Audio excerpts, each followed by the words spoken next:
Siamo all'angolo tra via Santa Lucia e via Sauro e qui ogni mattina qualcuno appende delle poesie scritte a mano.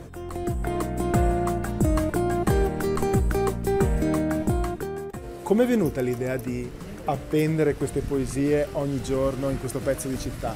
A me è venuta vedendo un luogo così dimenticato.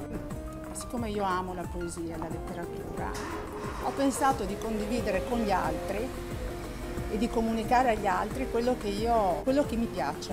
E ho provato ad appendere queste poesie.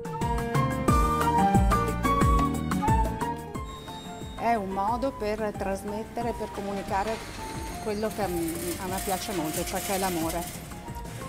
L'amore quindi che è l'unica forza che dà la possibilità di mettersi in relazione con gli altri.